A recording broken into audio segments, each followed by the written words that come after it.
yeah, grew up in South Mississippi in Hattiesburg. Then we moved to College Station, Texas. A lot of people ask if my dad was in the military. And I was like, no, economic development was the same thing, basically a 5-year lifespan.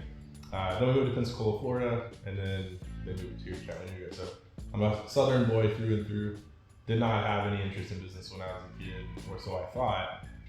But looking back, you can kind of see all of my favorite video games, super big nerd, were the ones where you kind of ran your own economy and had systems and armies and stuff like that. So, and yeah, I mean, growing up was good. My parents had their own financial journey where Dave Ramsey helped them a lot, and then they moved on to more advanced stuff, and I was fortunate enough to learn a lot of that financial literacy through their mistakes.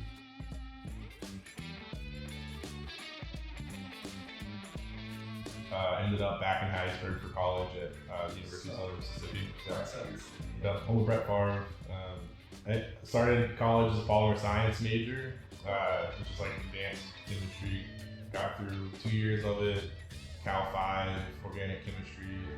Decided that just wasn't for me. I didn't want to be in a lab my whole life. I like people too much. So jumped into professional business fraternity on campus, started learning how to network, and when I saw people in the grocery store, I didn't turn around. I actually talked to them and tried to be intentional about people, because I found out that that's actually what I was good about. So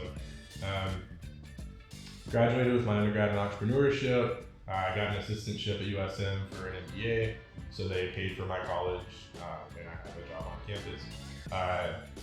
Became the right-hand man to a guy named James Wilcox in this program called the Southern Entrepreneurship Program that taught kids across the state of Mississippi about entrepreneurship, financial literacy, economics.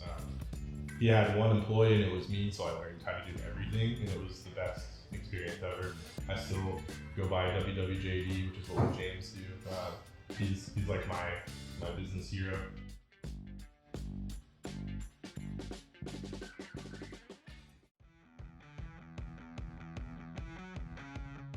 As a lot of people do with an MBA, I was working at McDonald's and overheard my manager say that 70% of their sales were through the drive-thru, and that kind of put off the light bulb.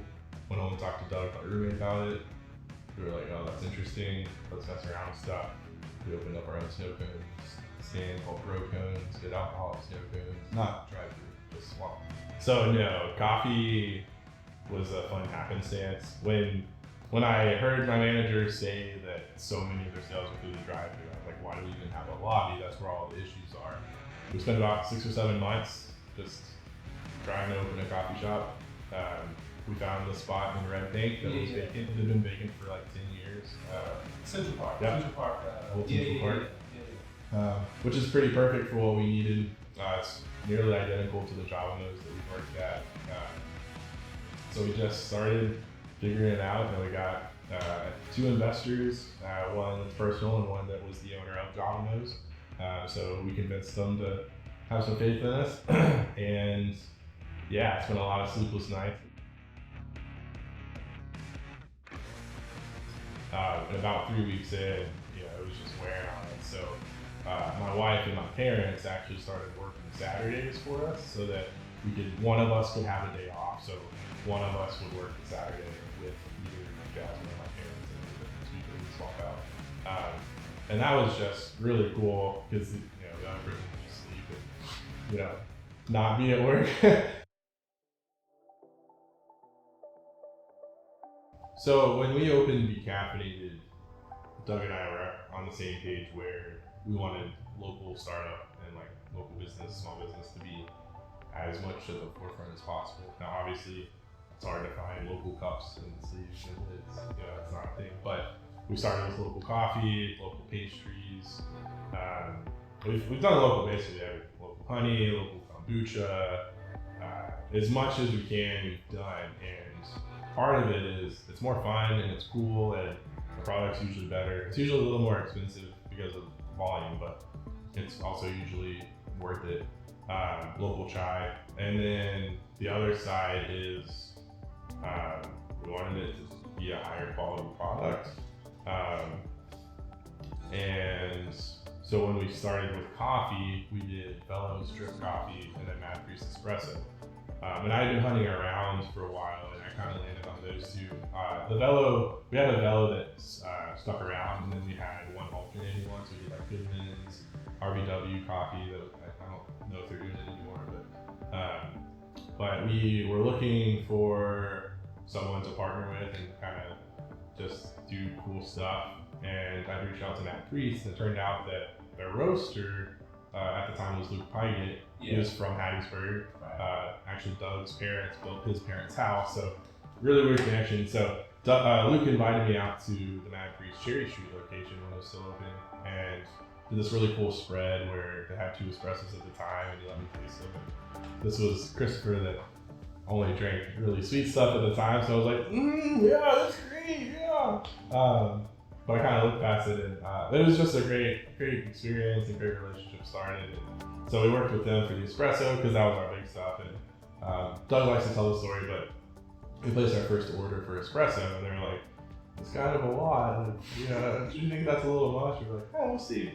And then the next week we're like, "Yeah, we need a little bit more than last time." We're like, "What?" So just out the gates we were running, but so we just wanted to work with people that are like-minded and doing cool stuff, and eventually Luke ended up being our own roaster through a weird series of circumstances, and they're actually roasting right now at the North Shore location.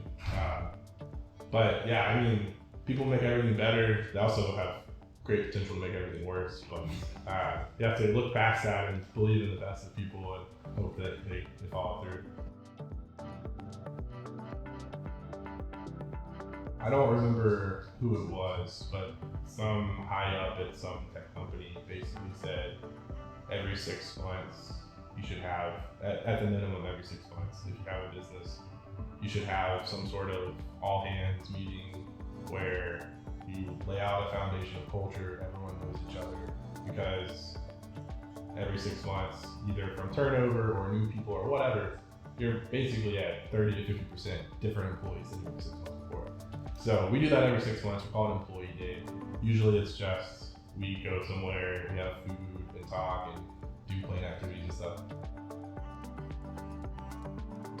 Wrote a bunch of stuff, and we kind of reduced down why people like going to Be-Caffeinated and why we like working at Be-Caffeinated.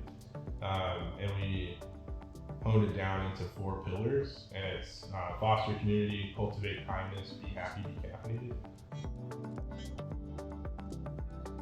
One piece of advice that I heard somewhere that stuck with me is you should go into every situation as a student and not a master, because there's always something you can learn.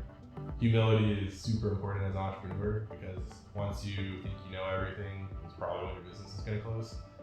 I just never assume that I know it, because I usually don't. There's always going to be someone smarter than you. There's always going to be someone that knows more.